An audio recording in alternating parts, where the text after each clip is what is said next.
नमस्कार विद्यार्थियों, स्वागत है पुनः आपका मेरे चैनल हिंदी ट्यूब में। आज मैं जो कविता आपको पढ़ाने जा रही हूँ उस कविता का नाम है एक फूल की चाह और इसके रचयिता हैं कवि सियाराम शरण गुप्त जी।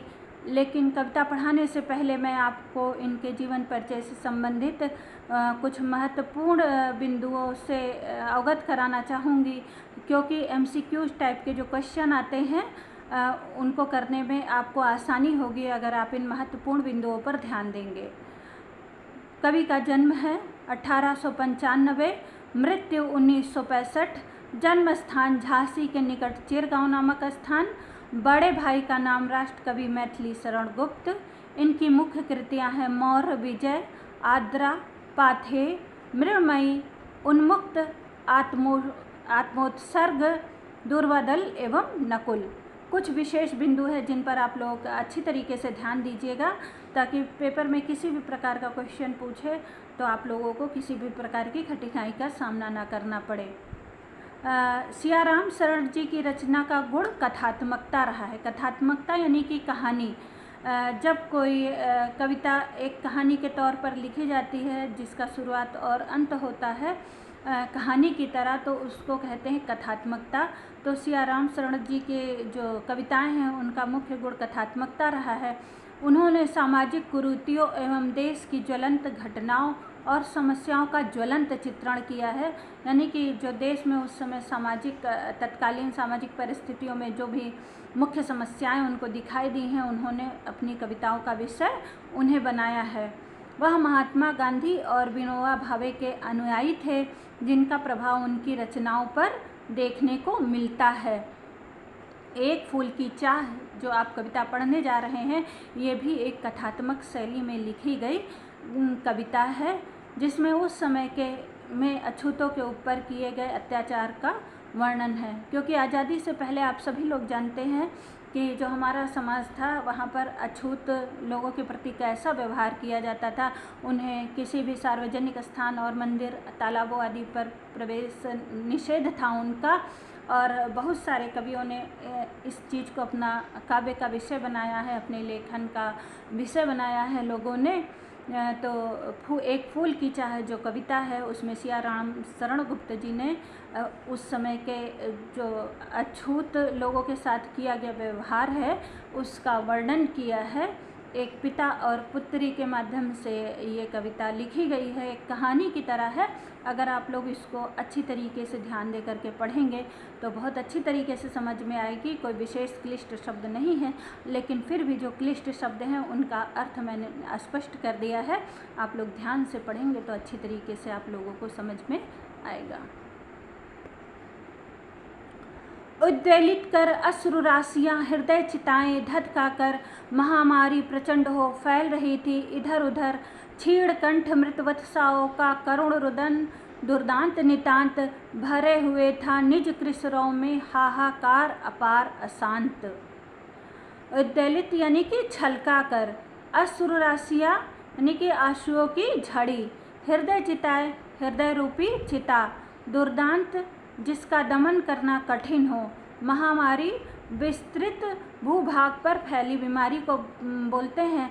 कोरोना में भी आप लोगों ने देखा होगा, वो भी एक प्रकार की महामारी थी जिसने बहुतों को अपना ग्रास बना लिया, बहुतों के परिवार सूने कर दिए।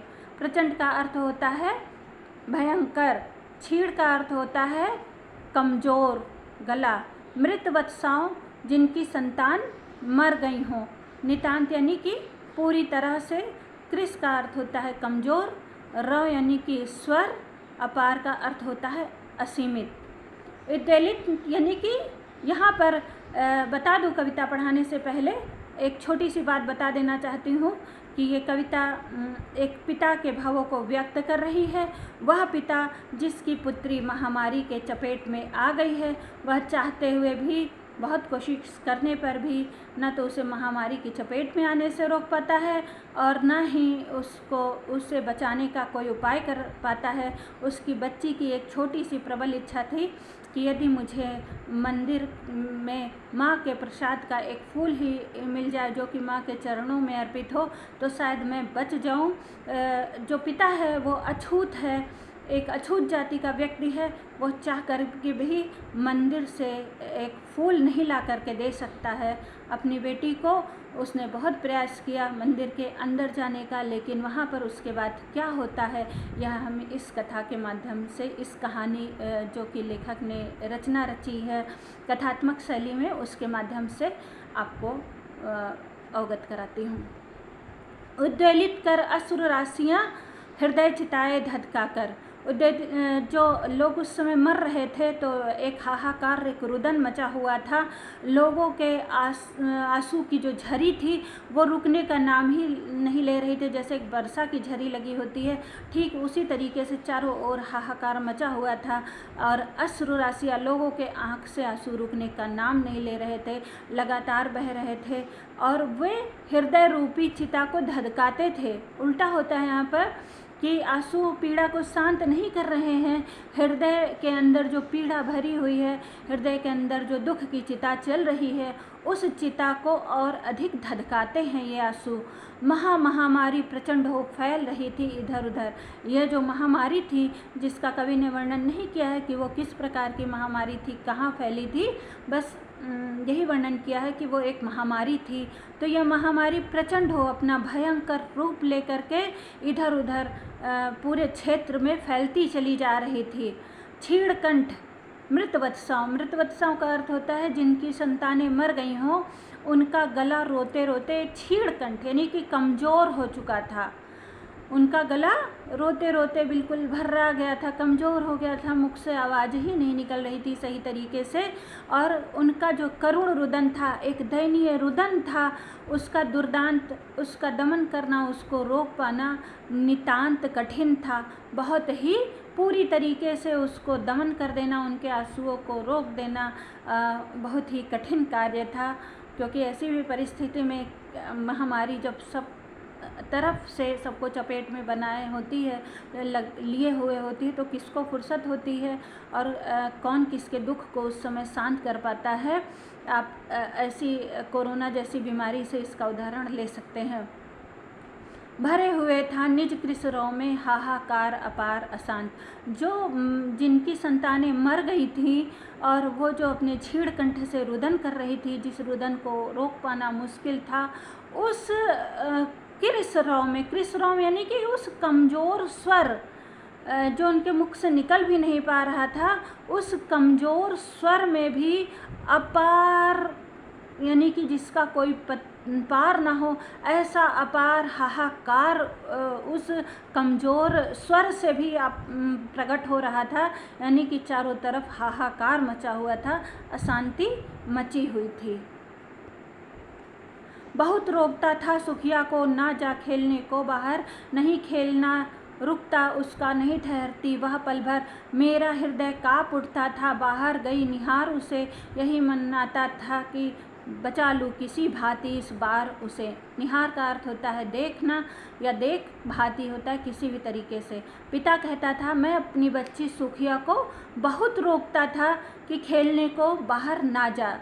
ये जो चारों तरफ महामारी फैली हुई है, ये किसी भी समय आक्रमण कर सकती है, इसलिए ये बच्ची बाहर खेलने ना जा। लेकिन वो बच्ची ऐसी थी कि नहीं खेलना रुकता उसका, नहीं ठहरती वह पल भर। वो बच्ची इतनी चंचल थी कि वो उसका खेलना एक जगह पे मतलब एक जगह रुककर वो खेल ही नहीं सकती थी और उसका खेलना रुकता ही नहीं था। वह एक पल के लिए भी कहीं नहीं ठहरती थी, एक पल को भी वो शांत होकर के नहीं बैठ सकती थी। मेरा हृदय काँप उठता था बाहर गई निहार उसे।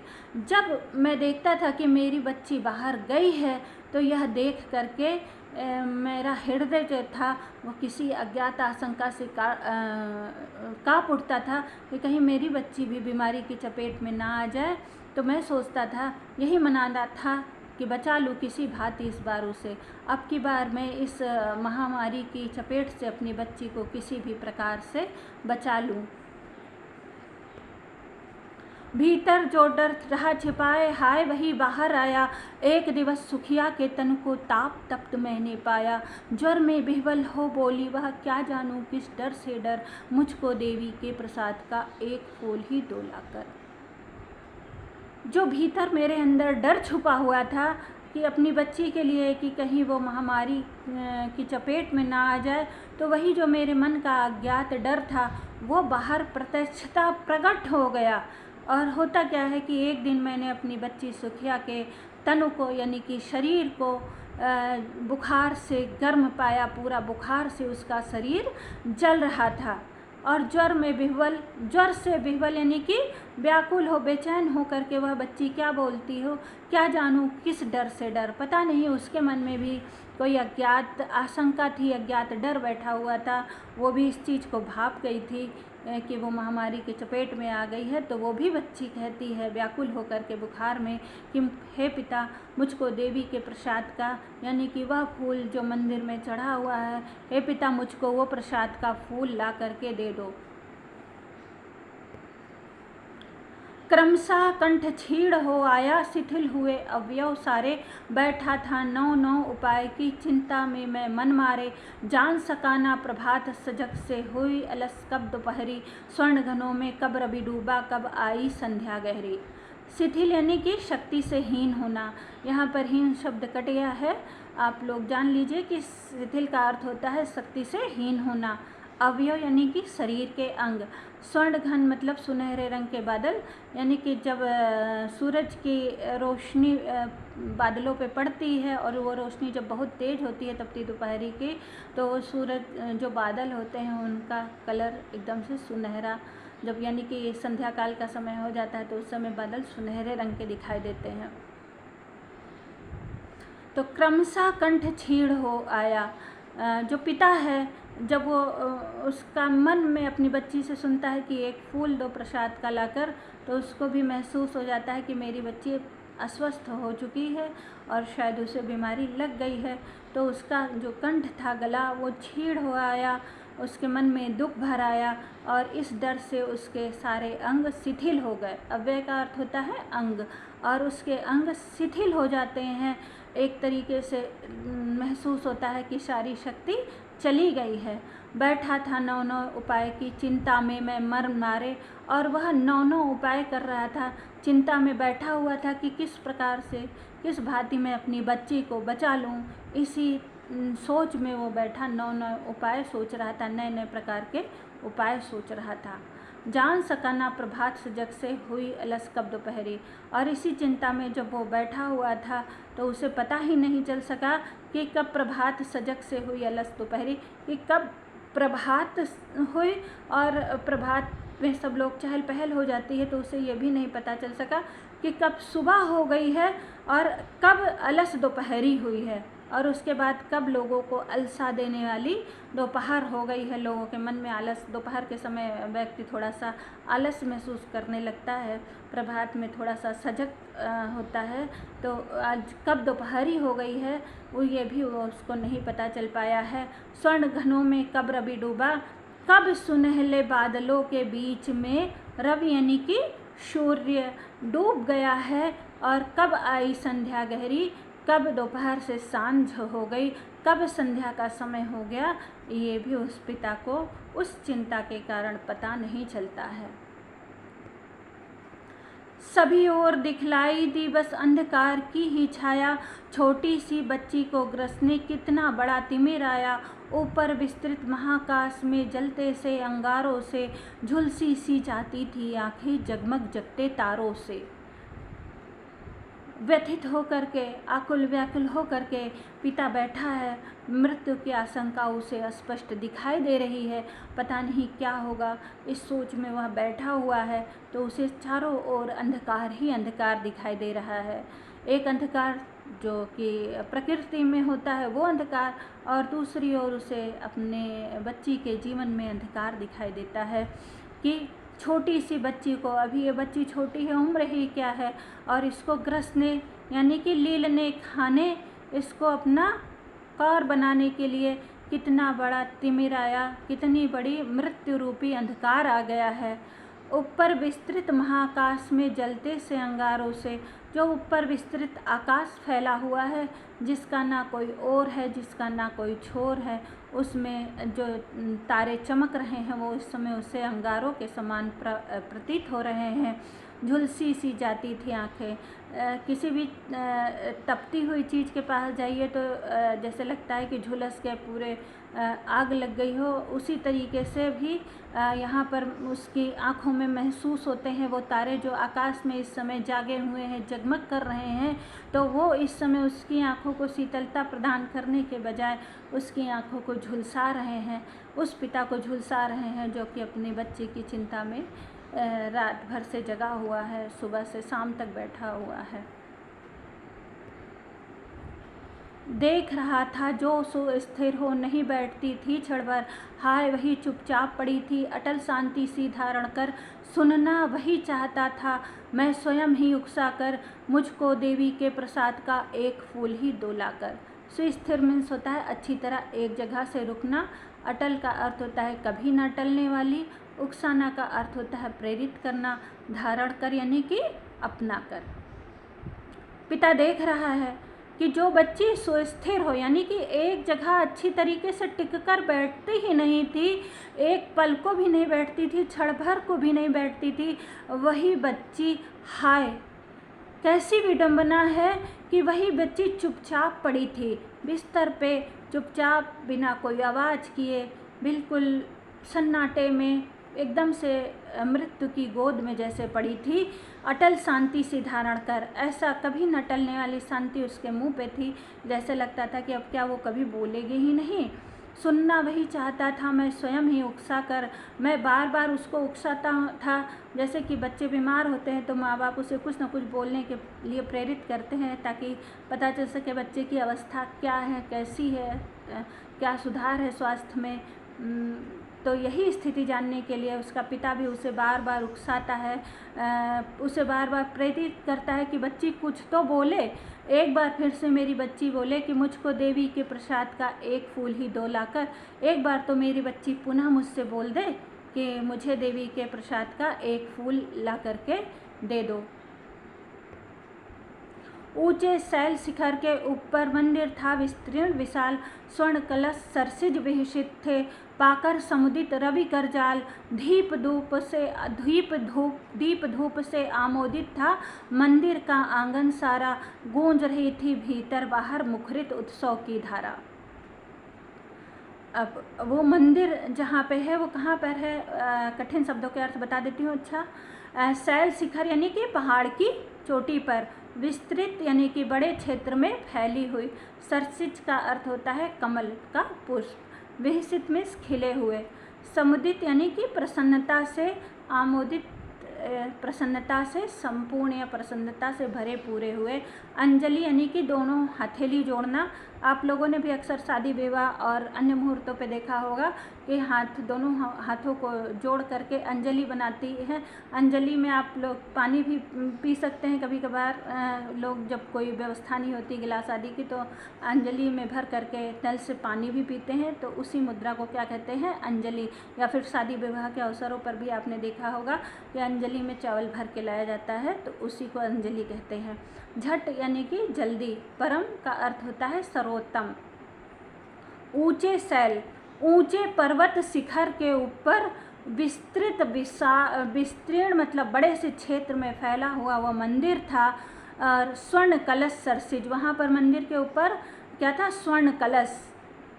मंदिर की स्थापना में स्वर्ण कलश उस पर स्थापित किया जाता है, तो स्वर्ण का कलश स्थापित था।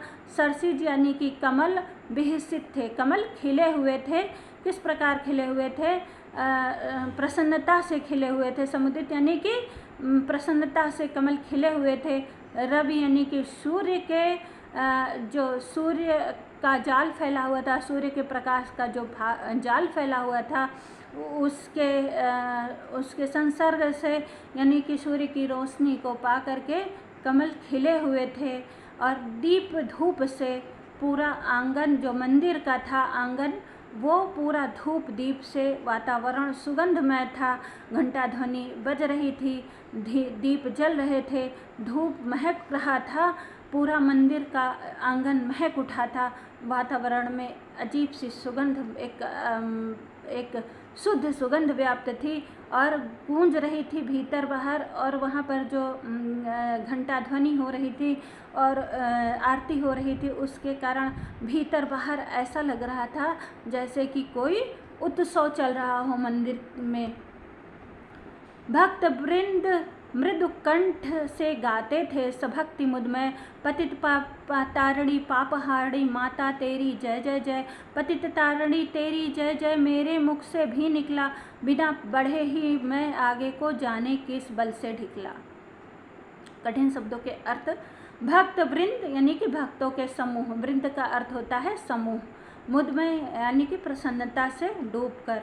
पतित तारिणी, पतित का अर्थ होता है पापी, तारिणी का अर्थ होता है मुक्ति देने वाली या तारने वाली। पाप हरिणी में पापों को हरने वाली। ढिकला यानी कि धक्का देना। भक्त जो थे मंदिर में माता के भक्त थे, वो मृदु मधुर कंठ यानी कि मीठे कंठ से, मधुर ध्वनि से वो गा रहे थे। भक्त सभक्ति यानी कि भक्ति के साथ, मुदमय यानी कि प्रसन्नता में डूबकर। होता है ना कि जब घंटा ध्वनि होती है, बाजे गाजे बजते हैं, उस समय आरती करने में एक विशेष प्रकार का आनंद आ जाता है।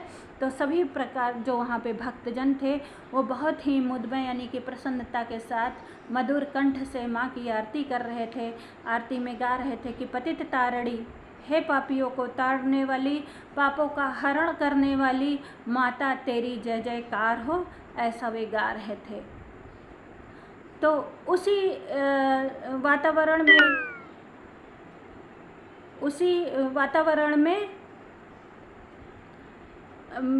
जो पिता है वो भी जल्दी से क्या करता है, वो भी उसके मुंह से भी आवाज़ आने लगती है, पतित तारिणी जय जय जय। उसके मुख से भी पतित तारिणी जय जय जय निकलता है, बिना बढ़े ही मैं आगे को जाने किस बल से ढिकला। और जब वो ऐसी आवाज़ सुनता है पतितता, उसमें भक्ति में वो भी मगन हो जाता है। और फिर न जाने किस अज्ञात प्रेरणा से उसको कोई धक्का मिलता है, जैसे लगता है किसी ने पीछे से ढकेल दिया हो। वो आगे बढ़ना ना चाहते हुए भी मंदिर की ओर बढ़ जाता है। मेरे दीप फूल लेकर वे अम्बा को अर्पित करके, दिया पुजारी ने प्रसाद जब आगे को अंजलि भर के, भूल गया उसका लेना झट परम लाभ सा पाकर मैं, सोचा बेटी को माँ के ये पुण्य पुष्प दूँ जाकर मैं। अंजलि यानी कि दोनों हथेलियों को जोड़कर बनाई गई मुद्रा। झट का अर्थ होता है जल्दी से, परम मीन्स होता है सर्वोत्तम। तो मंदिर के पुजारी क्या करते हैं कि पिता के हाथ से दीप और फूल ले करके वे अम्बा को जा कर के अंदर मैया का जहाँ पर स्थान है, जहाँ उनकी पूजा हो रही है, उसको अर्पित कर देते हैं। और फिर वो उसके प्रसाद को जब अंजलि में भर करके वो प्रसाद लाते हैं, तो वो प्रसाद ला करके वो अपनी उस पिता को वो देते हैं। तो भूल गया उसका लेना झट। अब पिता अपनी भक्ति में और अपनी बेटी की चिंता में इस समय इतना डूबा हुआ है कि वो प्रसाद लेना भूल जाता है, और उसको जैसा लगता है इतना परम लाभ प्राप्त होता है, उसको इतना आनंद प्राप्त होता है माता के उस मंदिर में।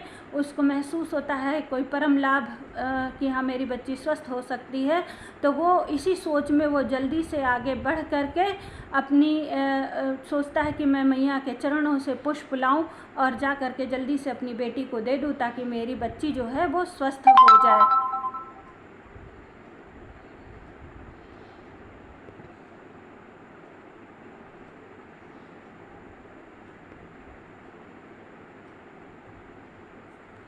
सिंह पौर तक भी आंगन से नहीं पहुँचने मैं पाया, सहसा यह सुन पड़ा कि कैसे यह अछूत भीतर आया। पकड़ो देखो भाग न जावे, बना धूर्त यह है कैसा, साफ स्वच्छ परिधान किए है भले मानुषों के जैसा। सिंह पौर का अर्थ होता है मुख्य द्वार। सहसा यानी कि अचानक, परिधान यानी कि पहनने के वस्त्र, अछूत जो छूने के योग्य न हो। अछूत के बारे में आप लोग जानते ही हैं। आज़ादी से पहले हमारे समाज में निम्न कुछ जाति के लोग होते थे जिन्हें अछूत माना जाता था, और जिन्हें मंदिर और सार्वजनिक स्थानों पर प्रवेश करने नहीं दिया जाता था। तो यहाँ पर पिता कह रहा है कि मैं मंदिर के मुख्य द्वार तक, सिंह पौर तक, यानी कि मंदिर के मुख्य द्वार तक मैं पहुँच भी नहीं पाया था कि सहसा अचानक यह सुनाई पड़ता है मेरे कान को कि यह अछूत कैसे भीतर आया। वहाँ जो खड़े हुए भक्तजन थे, आरती गा रहे थे, वो आरती करना भूल करके और कहते हैं कि यह अछूत व्यक्ति भीतर कैसे आ गया। वो कहते हैं पकड़ो देखो भाग न जावे, यानी कि इसे पकड़ लो और देखो भाग न जाए।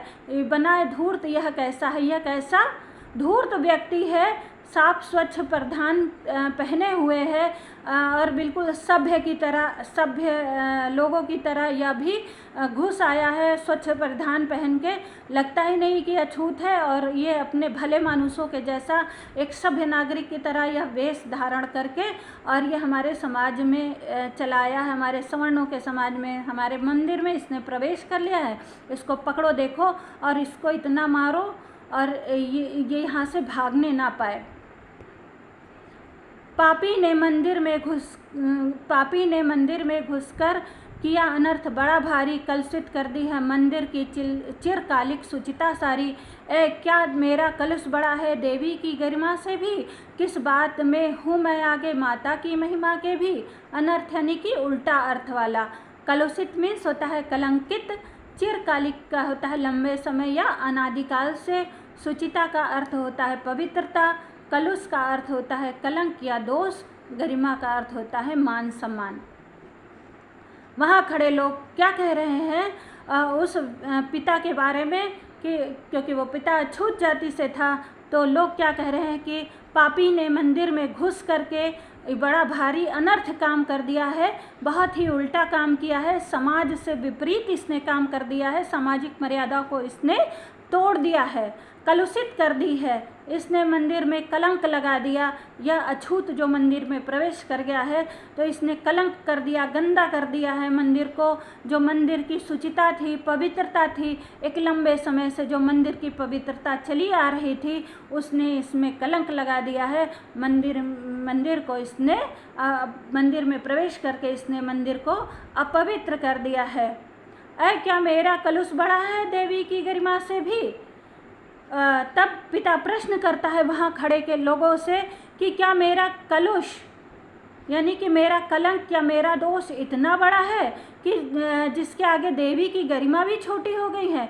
वो देवी माँ जिनके लिए सभी बच्चे बराबर हैं, वो ईश्वर जिनके लिए सभी संतानें बराबर हैं, वो कोई भेद नहीं करता है, तो ये मनुष्य समाज भेद कर रहा है। मनुष्य समाज क्या कह रहा है, वहाँ खड़े जो भक्तजन हैं वो क्या कह रहे हैं कि क्या मेरा कलंक इतना बड़ा है कि जो देवी की गरिमा उससे छोटी हो गई है। मेरा कलुष बड़ा और देवी की महिमा, देवी जो माता हैं हमारे, हम सबको एक समान मानती हैं, उन देवी की गरिमा से मेरा कलंक, मेरा कलुष ज़्यादा बड़ा है क्या। किस बात में हूँ मैं आगे माता की महिमा के भी, क्या मैं उन माता की महिमा के आगे ये मेरा अछूतपना बड़ा है। मतलब यहाँ अछूतपना छोटा होना चाहिए था और माता की महिमा बड़ी होनी चाहिए थी, लेकिन यहाँ आप लोगों ने अपनी सोच से माता की महिमा को छोटा और मेरे अछूतपने को बड़ा कर दिया है। माँ के भक्त हुए तुम कैसे करके यह विचार खोटा, माँ के सम्मुख ही माँ का तुम गौरव करते हो छोटा। कुछ ना सुना भक्तों ने झट से मुझे घेर कर पकड़ लिया, मार मार कर मुख के घूसे धम से नीचे गिरा दिया। देखिए कैसी विडंबना है उस समय के समाज की। कवि ने कितना सुंदर चित्रण किया है कि कोई भी बात मानवता की नहीं सुनते हैं, बस समाज में जाति पाति और की जो प्रथाएं चली आ रही थी, एक सामाजिक कुरीति जो चली आ रही थी, उसी का पालन करने के लिए वो मानवता को भी एक किनारे उठा करके रख देते हैं और किस प्रकार से उसको मारते हैं।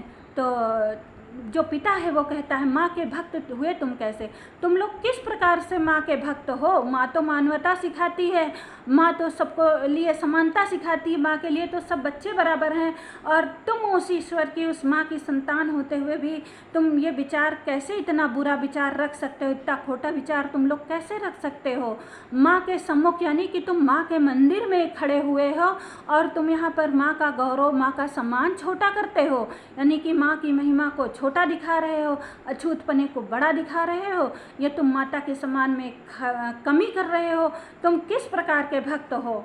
कुछ न सुना भक्तों ने। तो वहाँ खड़े जो समाज के भक्त थे, जो कि उस समय जाति प्रथा के गुलाम थे, जो अपने आप को बहुत उच्च समझते थे, उन लोगों ने झट से मुझे पकड़ा, घेर लिया चारों तरफ से, मार मार कर मुक्के घूंसे, और इतना मुक्के और घूंसे मारे कि धम्म से मुझे नीचे गिरा दिया। मानवता नाम की चीज़ को एक किनारे रख करके मुझे नीचे गिरा दिया।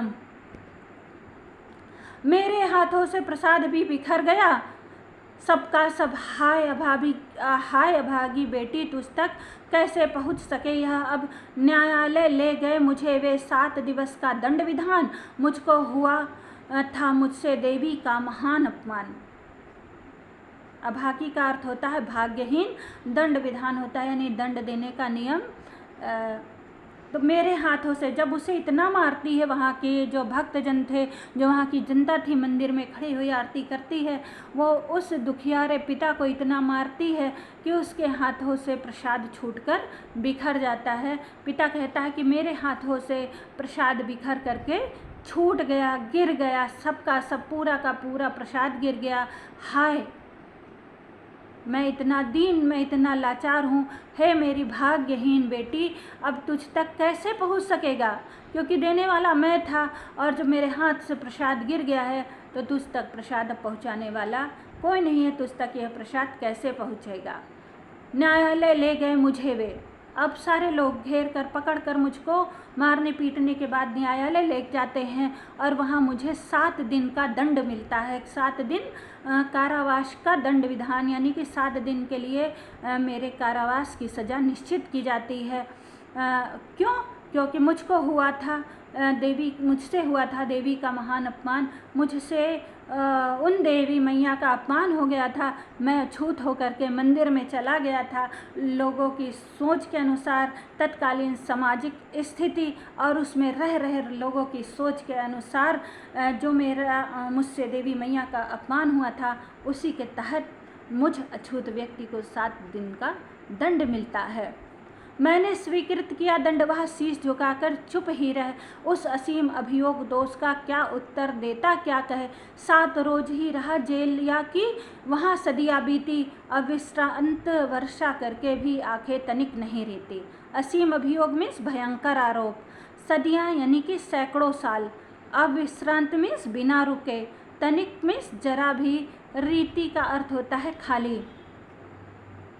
बेचारा विवश पिता, वह सामाजिक स्थिति का शिकार पिता, उस समय विवश होकर के उसकी कोई न चली, और उसने अंततः उस दंड को स्वीकार कर लिया सिर झुकाकर कि वो कर ही क्या सकता था। वो अपना पक्ष भी नहीं प्रस्तुत कर सकता था, कौन उसकी वहाँ पे सुनने वाला था। तो उसने वह दंड को बिल्कुल ही स्वीकृत कर लिया, स्वीकार कर लिया शीश झुकाकर, यानी कि चुपचाप उस दंड को चुप रह करके ही सर झुका करके उस दंड को स्वीकार कर लिया। उस पर जो असीम अभियोग लगाया गया था, उस पर जो भयंकर आरोप लगाया गया था, उस दोष का क्या उत्तर देता, उसके समझ में उस समय आ ही नहीं रहा था कि मैं क्या उत्तर दूँ। उसके समझ में जो आया था, उसने मंदिर में बोला भी था, लेकिन बदले में उसने लात घूसा मुक्का खाया था, तो वो क्या उत्तर देता। वो यहाँ पर भी उस आरोप को सहर्ष ही स्वीकार कर लेता है और सोचता है कि मैं जो मुझ पे ये दोष लगा है, मैं उस दोष का क्या उत्तर दूं।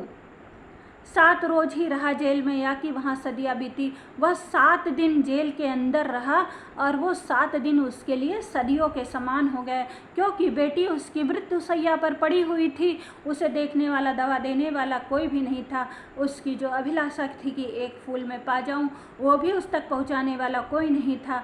स्थिति ये हो गई थी कि पिता कारावास में था, तो वो 7 दिन उसके लिए कारावास के समान प्रतीत होते हैं। वो 7 दिन वैसे रहा जैसे सदियाँ बीती। अब विश्रांत वर्षा करके भी आंखें तनिक नहीं रहती।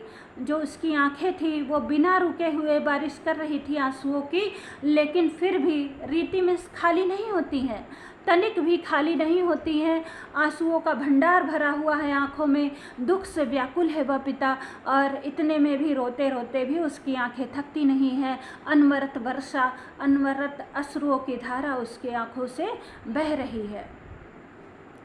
दंड भोग कर जब मैं छूटा, पैर न उठते थे घर को, पीछे ठेल रहा था कोई, भय जर्जर तनु पंजर को, पहले की सी लेने मुझको नहीं दौड़ कर आई वह, उलझी हुई खेल में ही हाँ अब की दी न दिखाई वह। ठेल मीन्स धक्का, जर्जर तनु मीन्स कमज़ोर शरीर। जब वो पिता, लाचार पिता, समाज से ठुकराया गया पिता, जब वो जाता है कि अपनी बच्ची के पास, जेल से छूट के निकलता है वो, तो वो सोचता है जब वो छूट जाता है दंड भोग करके अपनी 7 दिन की सज़ा पूरी करके, तो पैर न उठते थे घर को, तो उसके जो पैर थे वो घर की तरफ बढ़ नहीं रहे थे। वो दुख से व्याकुल था, आंखें रोते रोते परेशान हो चुकी थी, उसके पैर घर की तरफ बढ़ ही नहीं रहे थे, शरीर इतना कमज़ोर हो चुका था, जैसे पीछे ठेल रहा था कोई, भय जर्जर तनु पंजर को, ऐसा लग रहा था पीछे से कोई धक्का लगा रहा हो, और जर्जर, उसका जो जर्जर हो चुका था शरीर, बिल्कुल कमज़ोर शरीर, और उसका जो पंजर की तरह दिखाई दे रहा था, उसके अस्थि पंजर, गले की हड्डियाँ आदि जो उसकी सब दिखाई दे रही थी, उस कमज़ोर किसका शरीर को जैसे लग रहा था कोई धक्का दे करके पीछे से ठेल रहा हो, तब उसके कदम घर की ओर आगे बढ़े। पहले की सी लेने मुझको नहीं दौड़ कर आई वह। अब की बार उसकी बच्ची जब वो बाहर से कहीं पे भी आता था, कहीं से भी आता था, तो हमेशा उसकी बच्ची उसके आती थी, उसके सामने समक्ष आती थी, पिता कह करके पुकारती रही होगी, लेकिन अब की बार उसकी बच्ची आई ही नहीं है। क्यों? क्योंकि वो उस दुनिया में रही ही नहीं है, तो फिर वो क्या आएगी। यहाँ भाव विह्वलता दिखाते हैं एक पिता की कि किस प्रकार से वो बच्ची जो हमेशा लेने आती थी, अब की बार वो अपने पिता के समक्ष प्रस्तुत नहीं हुई, उसको लेने नहीं आई, उससे प्यार भरी वाणी में बात करने नहीं आई, वो उलझी हुई थी खेल में ही। हाँ, लगता है वो अब की बार वो खेल में ही उलझी रह गई और खेलती ही रह गई। अब की बार वो मेरी बच्ची हमेशा की तरह मुझे दिखाई नहीं दी। उसे देखने मरघट को ही दौड़ता हुआ वहाँ, मेरे परिचित बंधु प्रथम ही फूंक चुके थे उसे जहाँ, बुझी पड़ी थी चिता वहाँ पर, छाती धधक उठी मेरी, हाय फूल सी कोमल बच्ची हुई राख की ढेरी। मरघट यानी कि शमशान, जहाँ पर लोगों के अंतिम क्रियाकर्म और अंतिम संस्कार किया जाता है, उनको अग्नि प्रज्वलित करी जाती है, उसे बोलते हैं शमशान। राख का अर्थ होता है राख में बदल चुकी राख की ढेरी। अब पिता को पता चल जाता है, अनुमान लगाने जैसी कोई बात ही नहीं थी। जिस अवस्था में वो उसे छोड़ के गया था, वो बच्ची अब इस दुनिया में नहीं रही थी, तो उसे देखने के लिए वो मायूस, विवश, लाचार पिता आगे की ओर बढ़ता है। उसे जैसे लगता है कोई ठेल रहा हो, और वह पिता मरघट की ओर दौड़ता हुआ जाता है, जहाँ पर उसके परिचित, उसके जान पहचान के जो बंधु थे, भाई बंधु थे, रिश्तेदारी नातेदारी के लोग थे, उसे जहाँ पर ले जा कर के उसे पहले से ही फूंक चुके थे, उसका अंतिम संस्कार कर चुके थे। बुझी पड़ी थी चिता वहाँ पर, वहाँ उस बच्ची की चिता अब बुझ भी चुकी थी। 7 दिन बहुत होते हैं, 2 ही दिन के अंदर राख ठंडी हो जाती है, तो 7 दिन यानी कि 7 दिन वहाँ पर उस बच्ची को जले हुए हो चुका था। वह बच्ची वहाँ पर राख की ढेरी के रूप में पड़ी हुई थी, उसकी चिता बुझ चुकी थी, और उसके परिणाम स्वरूप व्याकुल पिता के हृदय, जो छाती थी वो जल उठती है। व्याकुलता, दुख से वो पिता परेशान हो उठता है, भाव विह्वल हो उठता है, हृदय उसका द्रवित हो उठता है, उसकी छाती दुख की अग्नि से जल उठती है। वो कहता है, हाय फूल सी कोमल बच्ची हुई राख की ढेरी। हे हाय, कितने दुख की बात है, मेरी बच्ची जो फूल सी कोमल थी, अब वो राख की ढेरी में बदल चुकी है, राख की ढेरी में वो परिवर्तित हो गई है। मृत्यु ने उसको काल बना लिया। अब वो बच्ची मुझे कभी भी दिखाई नहीं पड़ेगी, वो राख की ढेरी बन चुकी है। अंतिम बार गोद में बेटी ले तुझको न सका मैं, हाँ एक फूल माँ का प्रसाद भी तुझको दे न सका मैं, हाँ। कितने बड़े दुख की बात है, कितनी बड़ी सामाजिक विडंबना है थी उस समय की, और कितनी दुखद स्थिति है कि वो पिता अपनी बेटी की अंतिम अभिलाषा भी नहीं पूर्ण कर पाया, वह अपनी बेटी को एक माँ के प्रसाद का फूल भी नहीं दे पाया। इतनी कलुषित मानसिकता, इतनी दूषित मानसिकता थी उस समय के समाज की। उस दूषित मानसिकता का शिकार वह पिता अंतिम समय में अपनी बच्ची को एक साधारण सा फूल, जो कि माँ के चरणों के जाने के बाद पवित्र हो जाता है, जिसके बारे में उस बच्ची का ये भाव था कि ये मुझे फूल मिल जाए तो मैं ठीक हो जाऊं, उस अंतिम अभिलाषा को भी वह बेबस पिता पूरा नहीं कर पाया। अंतिम बार गोद में बेटी ले तुझको न सका मैं, हाँ, पिता कहता है अंतिम बार, हे बेटी, अंतिम बार मैं तुझे गोद में भी ना ले सका, दर्शन भी ना कर सका, गोद चिता जलाना तो बहुत दूर की बात है, मैं तुझे गोद में भी नहीं ले सका।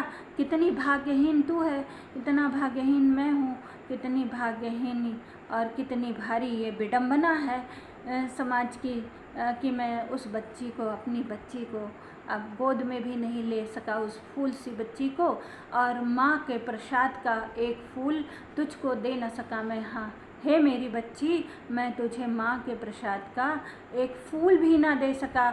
ऐसी परिस्थितियाँ, ऐसा समाज और ऐसा घटित हुई घटना कि मैं चाह कर भी तुझको ना गोद ले सका, ना मैं माता का एक फूल दे सका। आशा है बच्चों आपको यह कविता पसंद आई होगी, और इस कविता के माध्यम से एक प्रेरणा भी दी है कवि ने। उस समय तत्कालीन समाज का जो उसने विशद वर्णन किया है कवि ने, छुआछूत का, जाति पाति प्रथा का। खैर अब तो समाज में इतना जाति पात छुआछूत नहीं रह गया है, लेकिन यह उस समय की दशा का वर्णन है कि इस कहानी का, इस जो कथात्मक शैली में लिखी गई कविता है, इसका दुखांत होता है। वो बच्ची बच नहीं सकती है, लेकिन कविता या साहित्य इसलिए होता है कि वो हमें प्रेरणा प्रदान कर सके और उससे हम कुछ सीख सके, क्योंकि साहित्य समाज का दर्पण हो सकता है, दर्पण होता है।